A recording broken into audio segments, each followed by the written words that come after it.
Now, President Joe Biden had promised that he said he was going to follow the science when it comes to climate change. And so following science, of course, would mean that we'd actually do something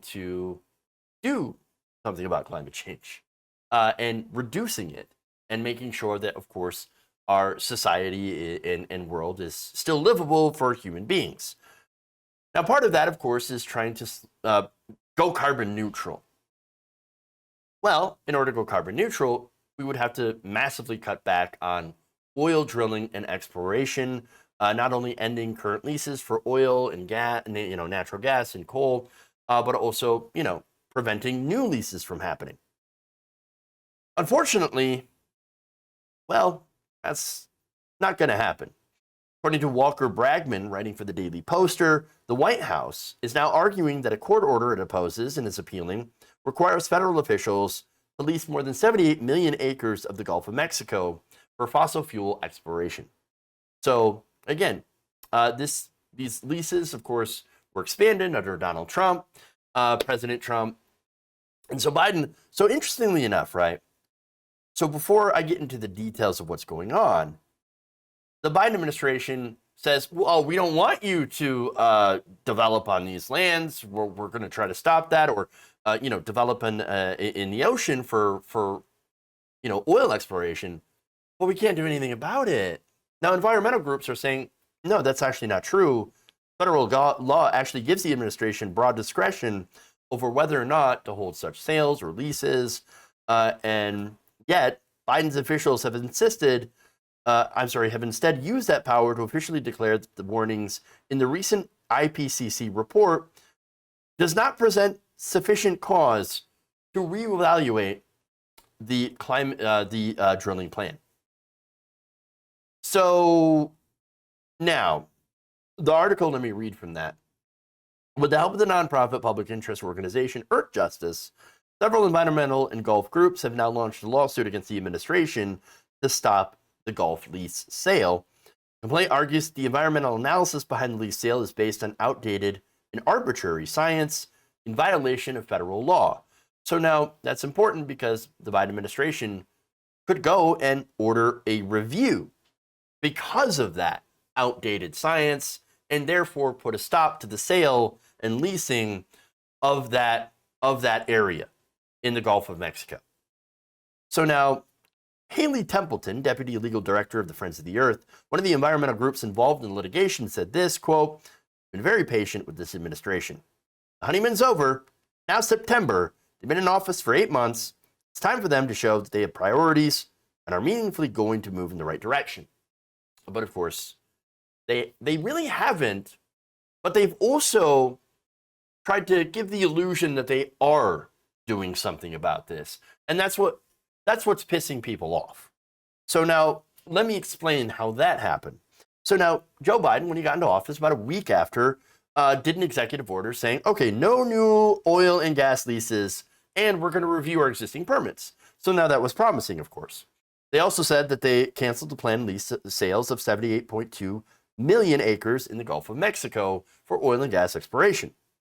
Now that, of course, was to try to make good on a campaign promise that Biden had made. We're going to end drilling on federal land, they said.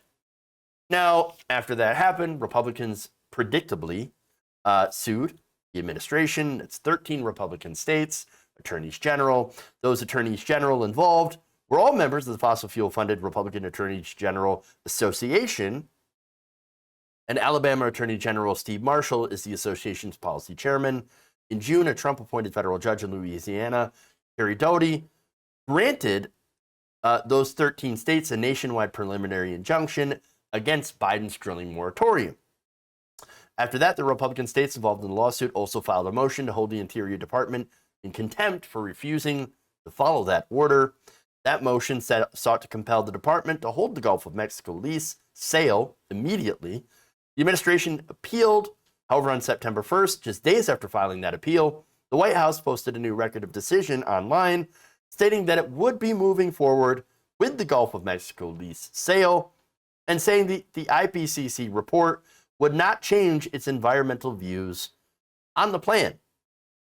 Quote, The Intergovernmental Panel on Climate Change released a new report detailing observations of a rapidly changing climate in every region globally. This report does not present sufficient cause to supplement the environmental impact statement at this time. That statement from the Trump administration that found there will be no impact on the climate if we do this oil and gas exploration, this massive sale of all of these acres to these private firms to go and look and drill for oil. So obviously that's insane. We know from the IPCC report that any more carbon and methane put into the atmosphere, whether it be from drilling or from burning of these fossil fuels, will add to the already disastrous future and present that we have. And so, we should not be doing more oil and gas exploration. And if Biden wanted to stop this, says Templeton, why not seek a stay to allow the pause while waiting for the appeal, to prevent them from doing the sales until we have a new review? Now, the hope is that when you do a new review, you'll find, based on the IPCC report, that any new oil and gas exploration will be too detrimental to the climate to allow these sales to happen. And so therefore, sorry, you are barred. You are not going to get these new leases. Sad day for you, oil companies. Now, Brittany Hardy, a senior attorney at Earthjustice, says that even without such a stay, the federal law grants the government discretion over whether or not to hold these lease sales. That is despite the lawsuits from these 13 Republican governors. According to Hardy, the environmental impact statement required for the Gulf lease sale is out of date because it was completed years ago, before recent advances in attribution science that more closely linked human activity and the extreme effects of climate change. I mean, the IPCC report directly said it is humans that are driving climate change. It is human activity that is driving the extreme heat that we are seeing now and the extreme weather events. And so therefore, whatever calculation was used to do that previous thing under the Trump administration is invalid. It just doesn't match the science. Now, again, Biden said, oh, well, we're going to follow the science. We're going to follow the science on COVID. We're going to follow the science on climate change. Well, then why not push back? Why not actually use your authority to stop this and actually follow the science? And he's not. Templeton says the decisions by the administration that the dire new IPCC report does not represent sufficient cause to conduct a new environmental analysis. Doesn't even make sense. Well, why rely on 5-year-old environmental analysis to continue this permitting when the law is clear? You've got to have updated analysis and rely on the best available science. We've had science since 2016 showing that climate change is worse than ever, and our timeline is not a long one to reverse course.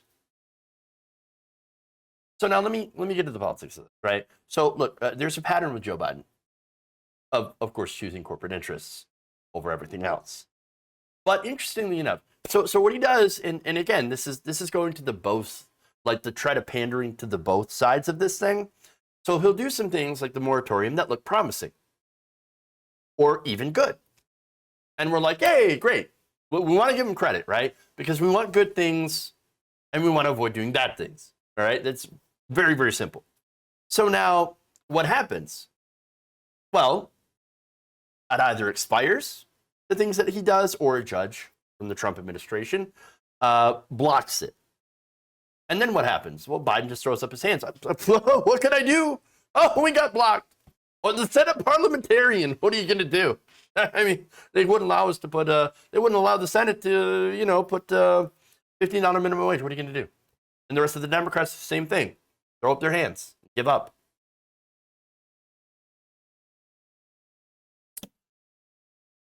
And again, and going back to the pattern here that we see is that they throw up their hands and they give up, even though they have actual tools to do something. The Biden administration could absolutely do a new environmental review. that would cease all oil exploration. And of course, that would be the correct thing to do. But of course, the business interests here that are involved, well, they wouldn't be happy about that. No. They'd be very upset. They can't go and drill and make more money. Those interests are absolutely at play here. Of course, you follow the money. It's all about the money. And again, the thing is that Joe Biden, while following the money, wants to have his cake and eat it too. So he's desperately trying to find a middle ground that doesn't exist. And so understand that we have to go carbon neutral as quickly as possible. We are past the point of being able to take small steps. Small steps that we could have and should have done at least 40, 50 years ago when there was actually some time for incrementalism, right? That time's over. It's code red. We got to go now. And for Biden, you can't serve two masters. You either do fossil fuels and get rid of them, or society is basically done with. That's it. There is no choice left. There is no time. There is no planet B. And look, the reason that this is important, so important, to stop drilling on federal lands, they're actually responsible. They're responsible and account for about a quarter of all U.S. carbon emissions. Just stopping the drilling on those lands, there goes a quarter of the emissions. And the rest, of course, look, 100 corporations are responsible for 70% of all emissions. And of course, no doubt, the oil and gas and coal industry is a part of that. But when you expand it to look at all these corporations, again, 100% responsible for 70% of emissions. And government is the only entity that can actually do something about that. This is not something that individuals can do to much effect. And, if you're, you can bike to work, you can use like stop using plastic straws, you can turn your fan off, your air conditioner, all that, sure, but it's a drop in the ocean. The ocean right now is boiling. Now, if you're going to ask about, well, what can we do about other countries? Well, the thing is, we ourselves can't do anything about other countries, but we can do something about our own house. What we need is strong government action. And by the way, if we had international cooperation, it'd be even better. The fact that we don't is not a reason to not do those things here.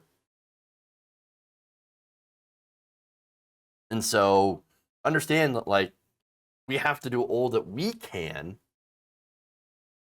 and then try to do everything we can to put pressure on the other countries as well to follow our lead. Because really, it starts at home. Setting a good example and showing that you can absolutely have an incredibly strong economy. Look at the Green New Deal, for example, which would, create hundreds of thousands of, great paying jobs and completely revolutionize our country in a sustainable way. It can absolutely be done. And so, again, we have to have strong government action to do that. Now, unfortunately, there's the big problem of money. It's the literal elephant in the room, okay? And most people in our government right now are unfortunately either too corrupted by the money or they're too powerless to stop the majority who take the money from fossil fuels. And so that is something that we have to continue to combat as vigorously as possible, because as I said before, we're running out of time. If you enjoyed this video, please give us a like and share with your friends. You can subscribe and help out the channel by becoming a patron. It's patreon.com/Jeff Waldorf, or you can become a channel member as well by hitting the join button below.